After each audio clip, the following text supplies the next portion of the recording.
বিএনপির ভারপ্রাপ্ত চেয়ারম্যান তারেক রহমানের স্বদেশ প্রত্যাবর্তন উপলক্ষে রাজধানীর ঢাকায় আজ ভিন্ন আমেজে বিমানবন্দর হতে জুলাই বিপ্লব এক্সপ্রেসওয়েতে ব্যাপক জনসমাগম ঘটে। সার্বিক নিরাপত্তা নিশ্চিত করতে বাংলাদেশ আনসার ও গ্রাম প্রতিরক্ষা বাহিনী সুসংগঠিত নিরাপত্তা মোতায়েনের কার্যক্রম গ্রহণ করেছে। জনশৃঙ্খলা রক্ষা, যাত্রী চলাচল স্বাভাবিক রাখা এবং যেকোনো অনাকাঙ্ক্ষিত পরিস্থিতি দক্ষতার সঙ্গে মোকাবেলায় এ ব্যবস্থা গ্রহণ করা হয়। পরিকল্পনা অনুযায়ী হযরত শাহজালাল আন্তর্জাতিক বিমানবন্দরের গুরুত্বপূর্ণ প্রবেশ ও বহির্গমন পয়েন্ট সমূহে আনসার ব্যাটালিয়ন সদস্যদের মোতায়েন করা হয়েছে।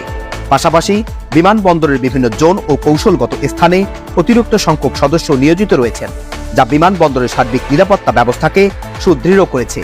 বিমানবন্দরের অভ্যন্তরীণ এলাকায় যাত্রীদের নিরাপত্তা নিশ্চিত ও চলাচল নির্বিঘ্ন রাখতে উল্লেখযোগ্য সংখ্যক অঙ্গীভূত আনসার সদস্য দায়িত্ব পালন করছেন।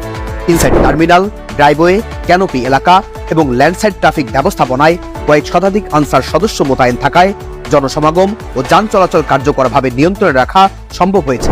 এছাড়া পূর্বাচল ৩০০ ফিট এলাকায় আয়োজিত গণসংবর্ধনা অনুষ্ঠানের নিরাপত্তা নিশ্চিত করতে উল্লেখযোগ্য সংখ্যক বিশেষায়িত আনসার গার্ড ব্যাটালিয়নের সদস্য কৌশলগত স্থানে মোতায়েন করা হয়েছে।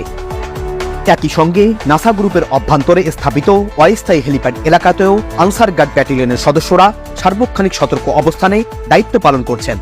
সার্বিকভাবে এই নিরাপত্তা কার্যক্রমে মোট ৬৫০ জন আনসার সদস্য নিয়োজিত রয়েছেন। এর মধ্যে ২৫০ জন আনসার ব্যাটালিয়নের সদস্য এবং ৪০০ জন অঙ্গীভূত আনসার সদস্য দায়িত্ব পালন করছেন। উল্লেখ্য, গতকাল সন্ধ্যা ৬টা থেকে এই নিরাপত্তা কার্যক্রম শুরু হয়েছে।